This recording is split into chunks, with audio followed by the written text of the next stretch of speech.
19 को जारी किए गए अध्यादेश का स्थान लेगा।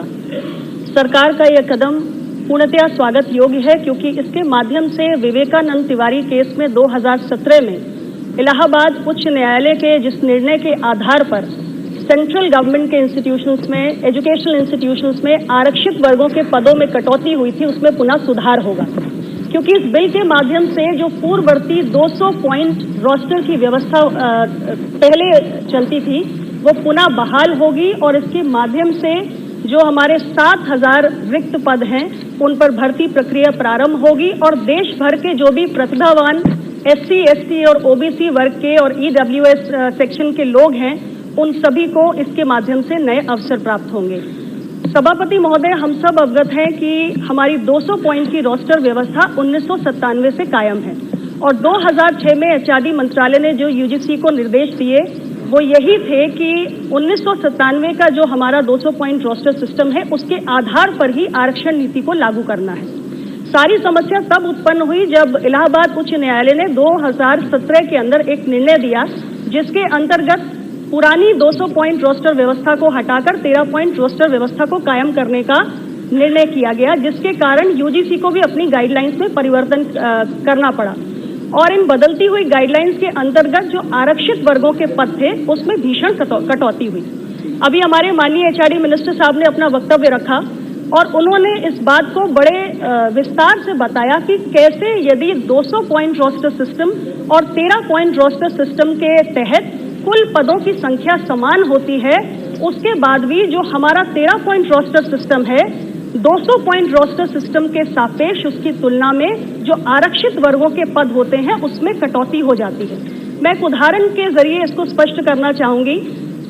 अक्टूबर 2017 में Indira Gandhi national tribal university ने 37 पदों के लिए एक विज्ञापन जारी किया। इन 37 पदों में 15 पद आरक्षित वर्गों के लिए थे और 22 पद अनारक्षित वर्ग के लिए थे और ये तब था जब तक इलाहाबाद उच्च न्यायालय का 13 पॉइंट रोस्टर को बहाल करने का निर्णय नहीं आया था। लेकिन इस निर्णय के बाद जब अप्रैल 2018 में पुनः Indira Gandhi national tribal university ने 52 पदों के लिए विज्ञापन जारी किया, तो उसमें 51 पद अनरिजर्व थे, जनरल कैटेगरी के थे और केवल 1 पद रिजर्व कैटेगरी के लिए, आरक्षित पद के लिए था।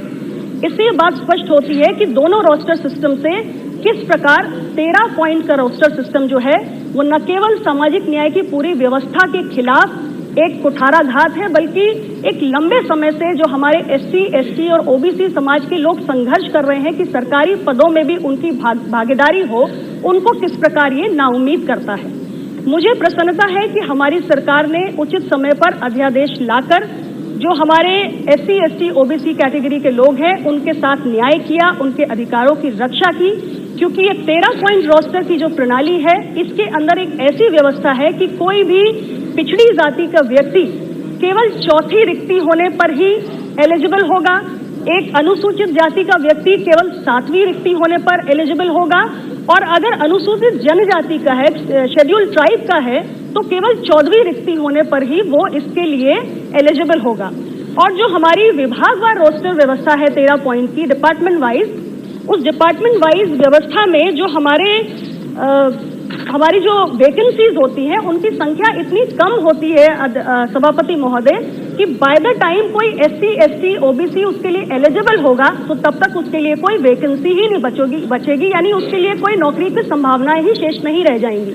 ये बहुत ही गंभीर परिस्थिति है और इसी कारण इसका व्यापक विरोध हुआ। लोग सड़कों पर उतरे, SC, ST, OBC समाज के लोग सड़कों पर उतरे और हमारी सरकार ने इस समस्या पर ध्यान भी दिया। लेकिन माननीय मंत्री जी, आप सदन में उपस्थित हैं, मैं आपका ध्यान आकृष्ट करना चाहूंगी कि कितनी विकट स्थिति है आज हमारे सेंट्रल गवर्नमेंट के एजुकेशनल इंस्टीट्यूशंस में। मैं आपको बताना चाहती हूं कि प्रोफेसर और एसोसिएट प्रोफेसर के स्तर पे OBC समाज का एक भी व्यक्ति आज सेंट्रल गवर्नमेंट की यूनिवर्सिटीज में नहीं है।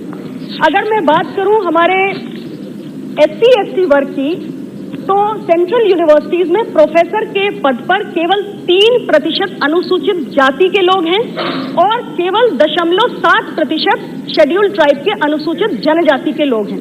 इसी प्रकार एसोसिएट प्रोफेसर के पद पर हमारे अनुसूचित जनजाति के केवल 5% लोग हैं और एसोसिएट प्रोफेसर के पद पर ST वर्ग के केवल 1% लोग हैं। मुझे कहने में कोई गुरेज नहीं है माननीय मंत्री जी कि दशकों से जारी आरक्षण व्यवस्था के बावजूद जो सरकारी विभागों में हमारे SC, ST और OBC की प्रतिनिधित्व होनी चाहिए वो पर्याप्त नहीं है। ये बेहद निराशाजनक है और बहुत ही असहज तस्वीर पेश करती है।